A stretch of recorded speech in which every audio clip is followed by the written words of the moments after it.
Dokter Dhanil, aduh, nama Dhanilnya ada Anzar Simanjuntak. Saya sangat bangga karena saya kenal Anda sudah lama, tapi saya mendapat informasi bahwa Anda sekarang menjadi kepala badan wakil kepala badan penyelenggara haji. Secara struktural itu di mana Pak? Jadi apa dengan Menteri Agama? Saya tahu dulu yang ngurusin itu kan Menteri Agama. Ya. Nah ini apakah badan baru atau bagaimana Pak? Ya, jadi Pak Jaya, Pak Presiden, Pak Prabowo itu memutuskan memisahkan pengelolaan haji dari Kementerian Agama. Jadi Kementerian Agama dipecah jadi dua, jadi Kementerian Agama dan Badan Penyelenggara Haji sementara ini. Nah, Badan Penyelenggara Haji ini adalah badan setingkat kementerian. Jadi dipimpin oleh kepala dan wakil kepala badan. Jadi seluruh pengelolaan haji pada tahun 2026 nanti itu ditangani oleh Badan Penyelenggara Haji. Kenapa 2026? Karena tahun 2025 proses persiapan haji sudah jalan. Ketika kabinet dibentuk, proses persiapan haji sudah jalan, sehingga otoritas perhajian itu baru secara total diserahkan kepada Badan Penyelenggara Haji atau badan setingkat kementerian ini pada 2026 secara total gitu. Jadi keputusan Pak Prabowo itu kira-kira begitu. Nah, tujuannya apa? Sebenarnya kan dua hal. Tujuan utama Presiden pertama adalah spesialisasi untuk urusan-urusan yang memiliki skala of ekonomi besar. Kemudian Presiden mendirikan institusi-institusi sendiri untuk yang kegiatan yang memiliki dampak multiplier efek luas seperti haji. Maka diurusin sendiri oleh badan atau kementerian tersendiri, termasuk dalam konteks haji. Nah, kemudian kedua ya efisiensi. Jadi setelah ada spesialisasi, kemudian ya dilakukan efisiensi supaya kemudian alokasi anggaran itu fokus bisa di hal-hal yang langsung terkait dengan pelayanan publik. Nah, haji karena terkait dengan umat terbesar di Indonesia, umat Islam, maka beberapa alokasi anggaran itu difokuskan kepada program-program khusus seperti ini. Jadi badan ini dapat dikatakan pertama kali dalam sejarah, iya. Dan dulu Gus Dur ingin mendirikan Kementerian Haji. Dulu Gus Dur malah menyebutkan ingin mendirikan Kementerian Haji. Namun Pak Prabowo kalau istilah ini revolusi haji. Jadi kalau Gus Dur dulu pengen dirikan Kementerian Haji tapi kan belum bisa terwujud. Nah, Pak Prabowo memutuskan untuk mendirikan Badan Penyelenggara Haji. Tapi kita belum tahu karena kenapa juga tahun 2025 ini belum secara penuh di Badan Haji, karena undang-undangnya Pak Jaya. Undang-undang Haji itu, Undang-Undang Nomor 8 tahun 2019 itu bunyinya bahwasannya penyelenggara atau pelaksana haji itu adalah Kementerian Agama. Maka gitu harus dirubah dulu. Jadi 2025 ini sudah masuk prolegnas, sekarang sudah dipanja, sudah dibahas. Insya Allah selesai di 2025 ini, sehingga penyelenggaraan haji itu nanti penuh di Badan Haji. Apakah nanti tetap namanya Badan Haji dan Umroh atau Kementerian Haji, itu tergantung nanti dinamika di DPR, karena ini inisiasi DPR. Gitu, begitu. Jadi berarti sekarang ini tugas Anda apa? Mempersiapkan ini? Ya, mempersiapkan revisi undang-undang pendampingan, termasuk mempersiapkan kegiatan haji di dalam negeri dan Mekah. Kita melakukan pengawasan dan pendampingan terhadap Kementerian Agama. Jadi karena kita belum full menangani secara langsung, Maka saat ini pelaksanaan haji itu tandem antara Kementerian Agama dan Badan Haji sampai nanti kemudian di 2026 setelah revisi undang-undang full di Badan Penyelenggara Haji. Ternyata tidak sederhana. Betul. Jadi kami punya 3 visi itu Pak Jaya. Jadi pertama kita sebut sebagai tri sukses. Sukses ritual hajinya, kemudian sukses ekonomi atau ekosistem ekonomi hajinya, kemudian ketiga sukses peradaban dan keadaban hajinya. Nah, ritual itu ya proses dari A sampai Z lah, kira-kira gitu. Ritualnya dari berangkat ke Saudi Arabia sampai kembali itu sukses. Kemudian kedua, potensi ekonominya bisa dikembangkan. Kalau Presiden bilang jangan sampai haji itu hanya jadi capital outflow atau cash outflow, karena kan hampir kalau umroh dan haji kalau dihitung-hitung transaksinya bisa sampai 50 triliunan per tahun. Nah, itu kebanyakan cash outflow ke Saudi Arabia. Nah, Presiden berharap itu bisa diminimalisir cash outflow-nya, tapi ada feedback dalam bentuk cash inflow. Nah, jadi ekosistem ekonomi haji di dalam negeri bisa dikembangkan. Nah, kemudian yang ketiga, nah ini yang menarik Pak Jaya, itu sukses peradaban dan keadaban. Iya. Kalau peradaban itu kan peradaban Indonesia, tatanan struktur kemasyarakatan. Yang keadaban itu ya pribadi, gimana. Jadi kita punya visi bagaimana orang-orang yang berhaji ketika pulang dari Mekah itu secara pribadi dia berubah, lebih soleh misalnya, lebih peduli dengan lingkungan sosialnya, lebih dermawan, misalnya akhlaknya atau moralnya lebih baik. Dalam Islam itu disebut mabrur dia. Nah, jadi kemudian peradabannya, karena pribadi-pribadi soleh ini atau pribadi-pribadi baik moralnya pasti membentuk peradaban yang lebih baik, yang lebih maju, nggak berbohong, jujur dan segala macam. Arahnya ke situ. Nah, tapi bagi yang lebih luas peradaban dan keadaban itu sebenarnya adalah kami berharap haji itu bisa menjadi salah satu upaya memupuk rasa nasionalisme, toleransi, cinta bangsa dan negara. Kenapa begitu? Karena negeri ini salah satu kontribusi terbesar kemerdekaan itu adalah karena kebangkitan para haji-haji. Kenapa begitu Pak Jaya? Jadi kebangkitan para haji-haji itu dulu Pak Hos Cokro Aminoto itu ketika naik haji pulang dia menginisiasi gerakan untuk kemerdekaan. Hos Cokro Aminoto, Haji Omar Said Aminoto, pendiri Syarikat Islam yang dikenal sebagai gurunya Bung Karno, gurunya Agus Salim dan sebagainya. Kiai Haji Ahmad Dahlan ketika berangkat haji kemudian pulang ke Indonesia itu menginisiasi rasa kebangsaan juga yang kuat, mendirikan Muhammadiyah, gerakan nasionalisme, cinta bangsa, kemudian ingin membantu kelompok-kelompok miskin. Itu yang dilakukan Haji Ahmad Dahlan ketika pulang. Ya? Iya, kemudian Haji Hasyim Asy'ari, Kiai Haji Hasyim Asy'ari ketika beliau ke Mekah pulangnya juga menginisiasi NU, kemudian menggelorakan perjuangan, semangat melawan penjajah. Haji Agus Salim ketika beliau pulang dari Mekah kemudian pulang ke Indonesia terlibat dalam gerakan-gerakan kemerdekaan. Haji Farudin, banyak sekali. Jadi dulu itu dalam masa-masa perjuangan haji itu menjadi simbol perlawanan, terhadap penjajah, menjadi salah satu upaya berkontribusi terhadap bangsa, rakyat. Ada simbol nasionalisme di situ. Itu dari sisi kebangsaan. Dari sisi ekonomi dulu di Semarang, Solo, para haji-haji ini kan penggerak ekonomi. Untuk ekonomi di UMKM, masyarakat pedagang batik dulu itu kan rata-rata para haji-haji gitu.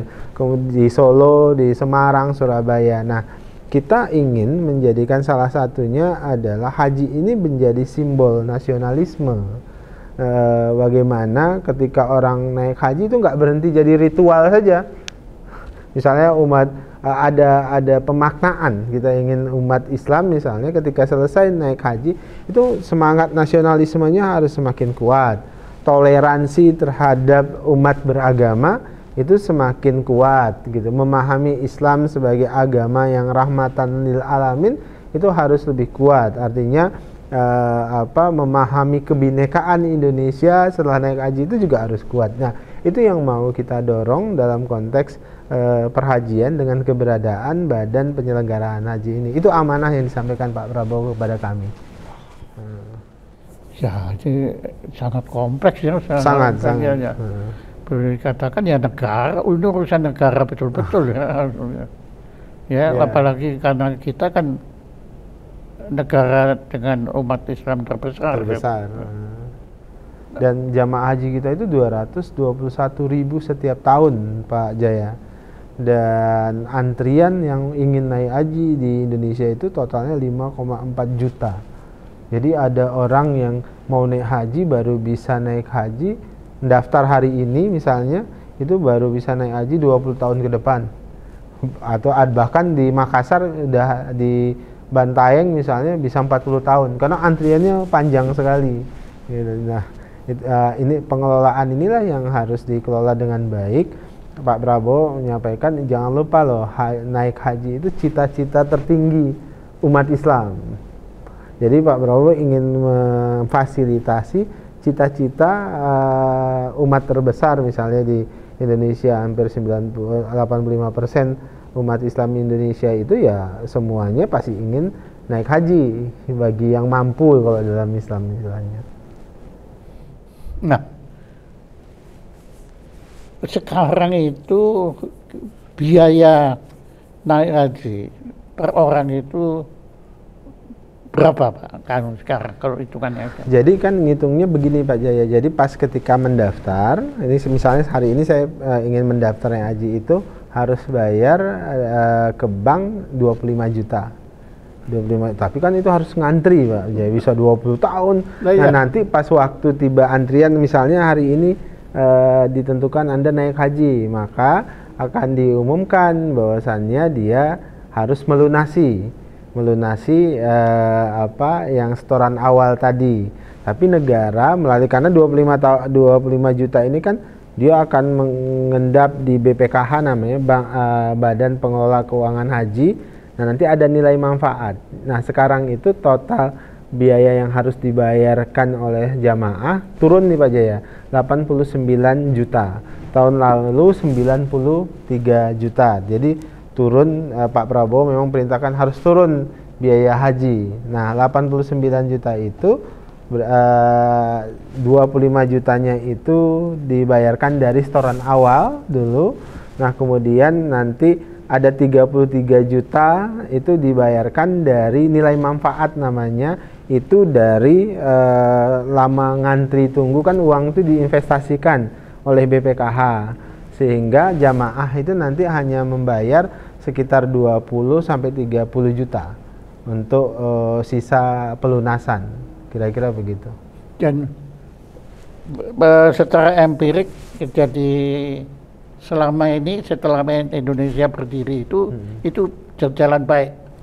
Ya, pasti selalu ada masalah. Itulah kenapa kenapa kemarin itu ada pansus kan Pak Jaya, pansus haji. Jadi perhatian Pak Prabowo begini, salah satu catatan Pak Prabowo, jangan sampai ritual atau bagian yang terpenting dari rukun umat beragama, umat Islam dalam hal ini, itu dirusak dengan praktek manipulasi, praktek korupsi. Kenapa? Karena haji ini punya potensi ekonomi yang besar sekali Pak Jaya. Nah, ada sekelompok orang yang menggunakan ini sebagai arena perburuan rente. Nah, itu yang membuat Pak Prabowo agak khawatir. Jangan sampai orang ingin beribadah saja itu masih dikorupsi. Nah, itu ini yang menjadi concern Pak Prabowo. Makanya Pak Prabowo minta saya, Anda bersih-bersih, Anda pastikan pengelolaan haji itu bisa akuntabel, bisa transparan, bisa berpihak sepenuhnya kepada umat, kira-kira begitu. Jadi artinya bisa disimpulkan sampai saat ini belum akuntabel. Masih perlu dibenahi, memang belum. Tapi kan ada jagonya usaha kan. Itulah kenapa ya Pak Prabowo minta saya untuk terlibat secara langsung untuk memastikan pengelolaan haji yang transparan, memastikan. Disertasi Anda kan? Ya, tentang Pak Jaya pernah hadir di launching buku saya, Dinasti Rente dulu. Itu tentang perburuan rente. Jadi ada hubungannya. Iya, jadi memang kan haji ini ya pasti ada sekelompok orang, komunitas yang menikmati rente-rente perhajian. Nah, itu yang ingin Pak Prabowo bersihkan supaya kemudian biaya haji itu bisa menguntungkan jamaah lebih ringan, kemudian pelayanan juga jauh lebih baik. Itu yang ingin diinginkan Pak Prabowo. Kalau pelayanan kan sebetulnya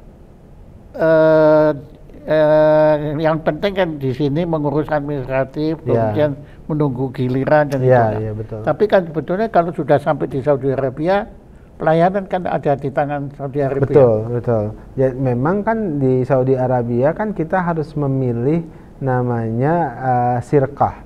Sirkah itu perusahaan disebutlah paling mudah itu IO gitu, yang ngurusin jamaah kita. Tapi kan Pak Jaya kita disediakan juga petugas haji dari Indonesia yang akan ngurusin jamaah. Karena masalah kita gini Pak Jaya, jamaah haji Indonesia ini 30% itu lansia. Nah, dan mereka nggak mandiri. Nah, artinya mereka harus didampingi oleh petugas. Karena hampir 70% jamaah haji kita tuh kan dari desa, Pak Jaya, dan belum tentu juga orang kaya. Bahkan kadang-kadang itu adalah kali pertama mereka naik pesawat, kali pertama mereka keluar negeri. Jadi semuanya harus dibimbing, semuanya harus diajari. Nah, oleh sebab itulah kita butuh yang namanya petugas haji. Nah, rata-rata petugas haji misalnya tahun ini ada sekitar 2.400 petugas haji yang nanti akan ikut membimbing jamaah haji kita di sana. Jadi kayak tour leader gitu. Iya, kira-kira begitu. Tapi mereka nanti ikut memandu prosesi ibadah, memandu kapan harus ke Mina misalnya, kapan harus wukuf, kapan harus sa'i dalam ritual-ritual haji. Jadi mereka memandu. Nah, sisi lain hotel misalnya di sana, akomodasi, kemudian sarana di Mina itu disiapkan oleh yang disebut dengan sirkah tadi. Jadi ini ya kalau bahasa gampangnya ini IO-nya yang menyiapkan tempatnya, segala macam pelayanan. Nah, kalau kemudian kita salah memilih sirkah atau IO ini, maka itu bisa berdampak buruk, termasuk catering. Bayangkan cateringnya itu kita harus memberikan 221.000 orang makan pagi, siang dan malam. Itu kan jutaan porsi makan selama rata-rata 40 hari. Nah, dan itu bisnis besar buat catering di sana. Dan kalau kemudian kita tidak hati-hati, potensi korupsinya akan marak di situ. Kemudian jamaah tidak dapat pelayanan sebagaimana mestinya. Jadi sebetulnya kita itu bisa mengucapkan selamat kepada Anda bahwa Anda diangkat, dipercaya menjadi wakil ketua Badan Penyelenggara Haji ini. Tapi di sisi lain, kita juga kasihan juga sama Anda. Ya, sebab Anda nanti kan bertanggung jawab itu. Betul. Nah, dan saya punya banyak teman yang tidak melakukan korupsi, tetapi karena itu, nah itu Anda siap itu semua, Pak? Jadi Pak Jaya untuk membentengi begitu, saya juga diamanahi Pak Presiden untuk memastikan transparansi di pengelolaan haji. Saya ngajak ada 7 teman-teman penyidik KPK di Badan Haji. Yang teman-teman dulu berjuang bareng-bareng saya di gerakan anti korupsi segala macam. Ini saya ajak masuk. Saya bilang ke mereka, Anda kalau jadi pengawas itu ya pasti bersih. kita ini kok jadi pengawas, jadi watchdog di luar itu pasti bersih. Malah justru kalau kita jadi pengawas kemudian jadi watchdog di luar korupsi, nah itu penyakit yang luar biasa, lebih berbahaya. Nah, tantangan sesungguhnya aktivis anti korupsi adalah menjadi operator, menjadi pelaksana. Iya, mampu nggak kita tetap bersih, mampu nggak kita tetap bisa menjalankan standar moral kita, yaitu anti korupsi, standar moral kita untuk menjaga integritas. Makanya sekarang ada 7 mantan penyidik KPK itu ada di badan saya, ada yang jadi direktur, saya rekrut atas izin presiden, presiden mengizinkan, kemudian mereka sekarang itu membantu saya di badan haji, ya, jadi direktur, jadi inspektorat. Saya ingin pastikan pertama tugas Anda semuanya adalah memastikan kita bareng-bareng dalam tanda kutip, quote and quote, ya, melawan kartel-kartel yang merugikan jamaah. Kemudian kedua, ya kita saling jaga. Nah, tantangan sesungguhnya kita sekarang itu adalah ketika kita diberikan amanah, mampu nggak kita melaksanakan amanah dan kepercayaan itu dengan tetap menggunakan standar moral kita yang anti korupsi itu. Kalau jadi pengamat, jadi watchdog seperti dulu kan mudah, Pak. Tinggal kita nilai orang, tapi sekarang kan posisinya sebagai pelaksana. Iya, dan itu harus pastikan kita tetap menjaga standar moral yang selama dan ini kita bawa. Dan Anda kan nggak sendirian. Ya, itu dia. Anda kan punya pelaksana-pelaksana. Betul. Nah, pelaksana ini, nah, belum tentu juga kan. Jadi kan menariknya birokrasi kita itu, Pak Jaya, adalah sebagian besar itu tergantung dengan pemimpinnya. Kita mau arahkan mereka kemana, kita harus seperti apa gitu. Jadi saya punya keyakinan, berangkat dari pengalaman, kan 5 tahun sebelumnya saya di Kementerian Pertahanan sebagai juru bicara Pak Prabowo di Menteri Pertahanan. Artinya saya cukup waktu untuk belajar tentang birokrasi dan sebagainya. Nah, momentum hari ini saya memimpin langsung bersama dengan Gus Irfan di Badan Haji, dan saya ingin pastikan ya proses yang akuntabel, pelaksanaan anggaran yang transparan itu bisa dilakukan, dan mengawasi proses haji juga transparan dan akuntabel. Itulah kenapa Pak Jaya kita libatkan teman-teman yang selama ini itu komit terhadap gerakan anti korupsi itu. Jadi mereka akan membangun sistem yang mencegah terjadinya korupsi. Ya, jadi jalan-jalan sistem-sistem preventif itu kita kedepankan. Jadi samping preventif, promotif juga. Iya, promotif. Makanya tadi saya sebutkan, saya selalu bilang ke teman-teman yang sekarang ada di Badan Haji, tantangan kita itu bukan kemarin kita jadi pengawas atau watchdog. Tantangan kita itu sekarang, ketika kita sebagai pelaksana. Kalau kemudian kita tetap bersih, kemudian kita tetap amanah, disitulah berarti kita memang konsisten. Jadi kalau ibaratnya itu, kalau dulu mungkin karena belum dapat bagian kita teriak gitu loh.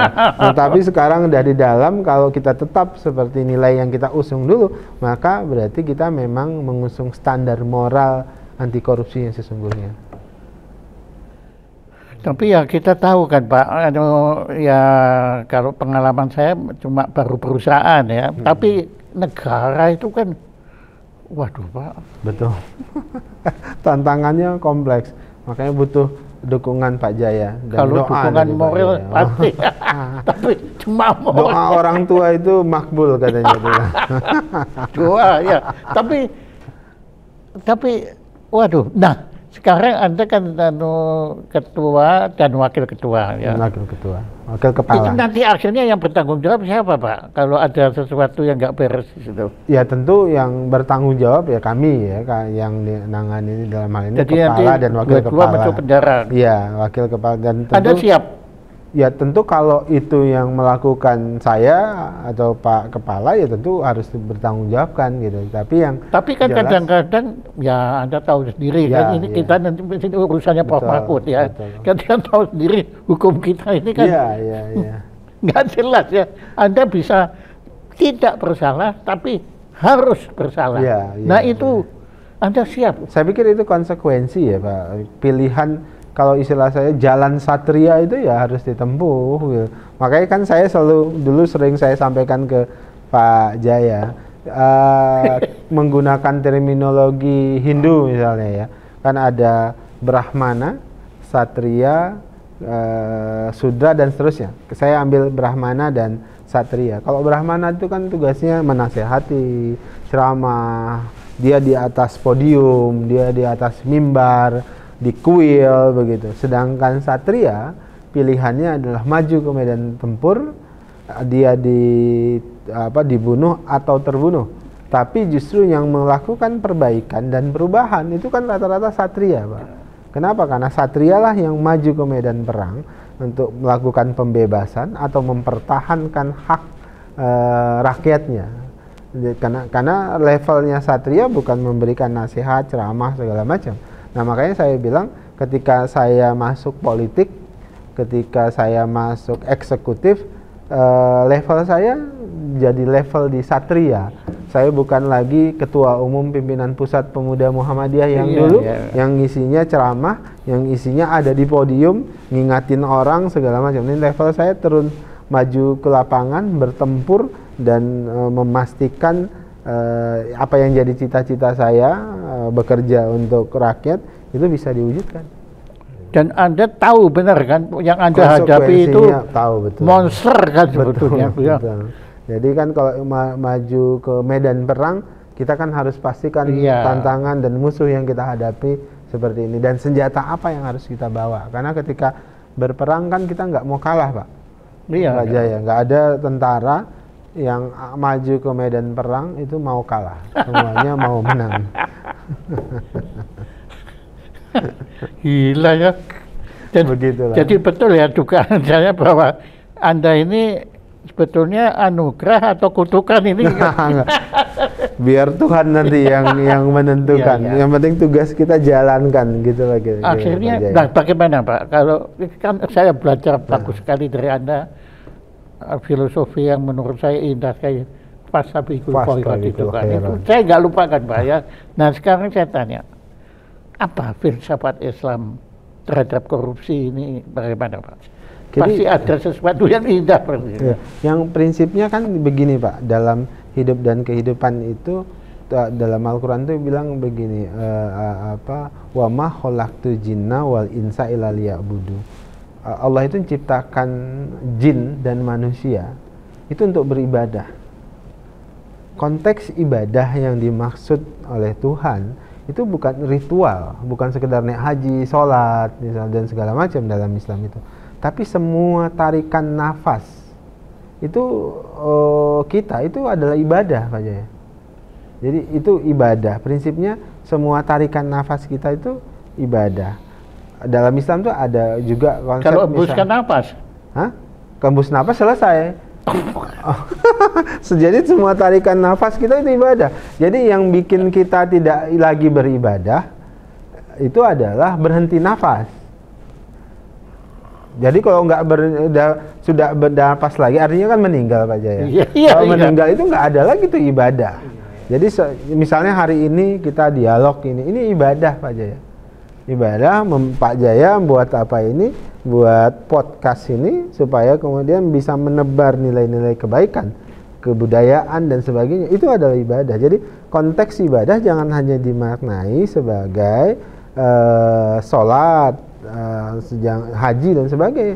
Semua perspektif kehidupan kita itu sisinya ibadah. Menikah itu ibadah. Bahkan kalau dalam Islam sampai hal yang mohon maaf seksual itu yang halal, itu ibadah. Jadi semuanya punya kebermanfaatan. Jadi makanya ada apa yang disebut khairun nas anfa'uhum linnas. Manusia terbaik di mata Allah itu adalah manusia yang bermanfaat bagi manusia lainnya. Nah, dalam konteks korupsi, misalnya tadi pertanyaan itu, kalau kita tidak memberikan manfaat kepada manusia lainnya, pada makhluk lainnya, bahkan memberikan fasad, namanya kerusakan, itu korupsi. Fasad itu kerusakan. Kalau menyebabkan kerusakan itu justru korupsi. Jadi semua pemaknaan korupsi kalau dia punya dampak merusak peradaban, merusak orang lain, itu korupsi. Makanya kan konteksnya tadi saya bilang khairun nas anfa'uhum linnas. manusia yang terbaik di mata Allah itu adalah manusia yang bermanfaat bagi orang lain. Nah, sebesar apapun kebermanfaatan itu, Pak Jaya misalnya dengan cara ini moral khairun nas anfa'uhum linnas tadi, dia tidak jadi sebenarnya dalam konteks Islam itu, Pak Jaya, Allah itu tidak menuntut hasil. Allah itu tidak menuntut hasil. Yang dituntut Allah. Ini semua sudah mengantoi saya dari dulu. Nah, ini bagus sekali bahwa ada nih hasil. Ya. Jadi result itu enggak, Allah enggak pernah menuntut hasil. Yang dituntut Allah adalah upaya kita. Yang dituntut Allah adalah perjuangan kita. Jadi kalau misalnya Pak Jaya, Anda nggak takut nggak masuk nanti Anda begini enggak? Saya nggak pernah khawatir dengan itu. Yang saya nggak pernah khawatir dengan hasilnya. Yang saya khawatirnya kalau saya tidak berusaha. Dan Anda tidak bermanfaat. Iya, dan Anda nggak bermanfaat. Jadi yang selalu diupayakan dan dicek Allah lah kira-kira begitu, cek Tuhan itu, kamu udah ngerjain apa? Kalau hasilnya kan selalu, kalau dalam konteks Islam itu ada sunnatullah, Pak Jaya, ada takdir. Nah, sunnatullah itu proses, sunnatullah itu usaha kita, upaya, sedangkan takdir itu adalah hasil, sudah ditentukan Allah. Jadi kalau kan nggak ada tuh konsep Allah bilang kalau Anda nggak kerja kemudian Anda bisa kaya, nggak ada. Jadi tapi kalau Anda kerja nggak kaya juga ada. Jadi, tapi artinya apa? Yang dinilai Allah itu kerja kita. Itu sebetulnya bukan di tangan manusia, bukan. Ya. Itu anugerah. Iya, itu udah jadi itu sudah urusan beliau. Betul. Ya. Jadi yang dinilai Allah itu ya upaya kita. Jadi makanya kan misalnya dalam konsep Islam amar ma'ruf nahi mungkar. Menyampaikan kebaikan, melawan kemungkaran, kejahatan. Nggak usah kalau kemudian orang yang kita nasihati itu nggak mau mendengar, sudah selesai tuh, Pak. Pak Jaya tiap hari saya baca tulisan Pak Jaya di Kompas. Itu kan amar ma'ruf, mengajak kebaikan. Kalau kemudian ada yang mau, ada yang tidak, itu bukan urusan Pak Jaya. Yang jelas Pak Jaya sudah melaksanakan tugas Pak Jaya. Itu tolong Pak, nanti kan ada punya nomor WA saya kan. Siap, betul. Bisa nggak Anda itu tadi itu dalam bahasa Arabnya? Oh iya, pasti.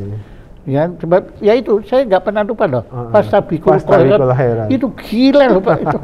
Jadi pemaknaan fastabiqul khairat itu Pak Jaya kan berlomba-lomba dalam kebaikan. Iya. Tapi dalam konteks di tafsir itu bukan hanya sekedar berlomba-lomba dalam kebaikan, tapi maksimal melakukan kebaikan. Jadi kita disuruh memaksimalkan apa yang terbaik yang kita miliki. Jadi misalnya kalau dalam kapitalisme itu ada individualisme. Nah, kadang-kadang individualisme itu bisa jadi salah satu bensin bikin kita energi untuk makin maksimal, bikin berlomba-lomba jadi orangnya. Jadi kalau nggak ada semangat ingin maksimal, misalnya nggak ada semangat ingin kaya, nah itu berbahaya. Kenapa? Karena misalnya dalam Islam kaya itu bahkan harus. Kenapa? Karena itu bikin kita produktif, itu bikin kita bisa naik haji, bisa bikin zakat, bisa amal. Ya, itu yang bisa buat amal kita semakin besar, pahala kita semakin besar. Maaf, bedanya zakat dengan amal? Beda, zakat dengan sedekah. Kalau zakat itu Pak Jaya dia wajib. Makanya konsepnya zakat itu membayar zakat, bukan memberi zakat. Membayar karena dia wajib. Jadi setiap kayak pajak. Iya, semua umat Islam itu wajib bayar zakat. Kalau sedekah itu kebaikan hati kita. Nah, kalau di Kristen konsep zakat kan ada tithe namanya. Persepuluhan. Iya. Itu bayar. Saya nggak tahu di Buddha, di Hindu, tapi hampir di semua agama itu konsep seperti zakat ada. Di Yahudi juga ada per 20-an misalnya, dan itu wajib dibayarkan masing-masing umat beragama. Wow. Makanya sebetulnya tadi itu kata kunci peradaban dan keadaban itu mahkotanya semua ya, Pak. Kalau enggak, jadi hasilnya itu ya ritual kita jalani, ekonomi kita jalani, tapi kan goalsnya tentang peradaban terbangun, keadaban juga terbangun. Itu esensinya Pak Jaya. Kemanusiaan sebetulnya. Sebetulnya nilai kemanusiaan yang adil dan beradab itu ada di dalam Islam ya. Betul. Dan saya yakin di semua agama juga ada gitu konsep ini.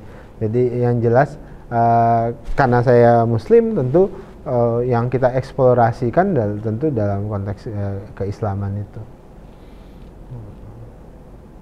Wah, ini sebetulnya bisa panjang kita Pak Jaya. Bisa nggak akan berhenti, nggak akan berhenti.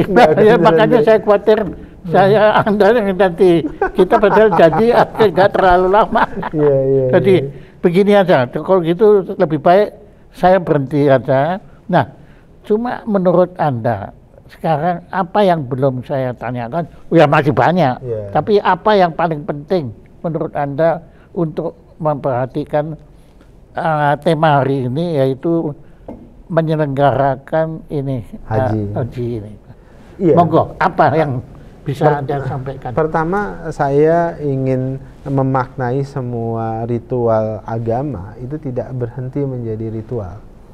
Karena pasti jadi ritual itu alat ya? Iya, alat, bukan tujuan. Ya, bukan tujuan. Ritual itu alat. Saya pikir hal yang sama di semua agama. Nah, yang kita keliru, betul. Yang kita keliru selama ini itu adalah menjadikan ritualisme dalam agama itu menjadi ritual ansih, ritual saja. Akhirnya dia kehilangan makna. Misalnya sholat, kehilangan makna karena hanya berhenti jadi ritual sholat. Kemudian zakat, kemudian puasa dalam Islam, termasuk haji. Itu dia berhenti menjadi ritual, tapi kita lupa memaknai dari ritual tadi. Nah, oleh sebab itu ketika hari ini Pak Presiden mempercayai kami mengurus si haji, saya ingin mendorong momentum ini, memaknai haji itu tidak sekedar sebagai ritual, tetapi dia sebagai ritual yang dimaknai oleh Allah sebagai simbol untuk melakukan perubahan terhadap keadaban dan peradaban kita. Keadaban yang saya maksud adalah bagaimana caranya ritual itu dimaknai bagi Allah memerintahkan kita supaya lebih bermanfaat terhadap sesama, lebih simpatik, lebih empatik, kemudian kesalehan pribadi itu bisa diwujudkan juga dalam bentuk kesalehan sosial. Jadi tidak hanya pribadinya yang soleh, tapi juga secara sosial dia juga soleh. Pun demikian dengan ritual itu juga terkait dengan upaya kita menjaga bangsa dan negara lebih nasionalis begitu. Bagaimana memaknai toleransi. Jadi jangan sampai ritual agama itu membuat kita menjadi lebih eksklusif, tapi harus membuat kita lebih inklusif, bisa terbuka. Orang yang agamanya rajin melakukan ritual agama harusnya levelnya itu sudah tidak bicara sekedar tentang agamanya saja, tentang ritualismenya saja, tapi dia sudah sangat inklusif, bisa terbuka dengan siapapun, welcoming with the other, terbuka dengan orang lain, terbuka dengan pendapat agama lain, terbuka dengan pendapat orang lain. Kira-kira itu yang ingin saya sampaikan melalui semangat perhajian ke depan, Pak Jaya. Jadi ternyata Anda bukan hanya kesatria kok. Anda menguasai Brahmananya, tetapi Anda juga mampu menjadi kesatria. Amin, amin. Tapi sungguh loh, saya dengarkan itu senang. Anak ini pinter. Kan Anda panggil saya ayah kan? Iya, betul. Sejak dulu saya panggil beliau ayah. Luar biasa. Ya. Terima kasih sekali. Saya tahu terima kasih, ayah. Waktu Anda sangat berharga, tapi Anda masih ingat kepada ayah Anda. Yang penting ayah sehat selalu. Ayah Jaya Suprana sehat selalu. Ini kayak Anda sudah punya kan? Saya punya, sudah ada beberapa. Yang belum saya punya rekor muri. Oh, iya. Karena nggak punya rekor. belum punya. Saya belum punya rekor muri. Tapi sebetulnya lembaga Anda ini kan saya pertama, mungkin kan? jadi jubir terlama di Indonesia. Karena 7 tahun saya jadi jubir Pak Prabowo.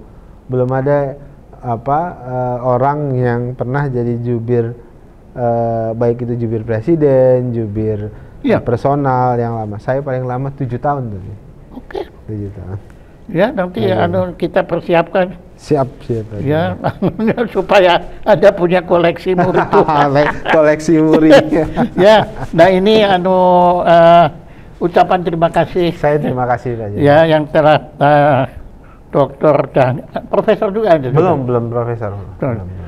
Dhanil Ansar Simanjuntak. Jadi orang Batak. Orang Batak Pak ya. Orang Batak. Ibu saya orang Aceh. Jadi gak campuran. Yang telah berkenan menjadi narasumber utama pada gelar acara Jaya Supranasion dengan tema visi misi Badan Penyelenggara Haji, dan Anda sudah sampaikan dengan sangat indah, bukannya benar salah tapi indah di situ. Saya terima kasih. Tepuk tangan untuk Ayah Jaya.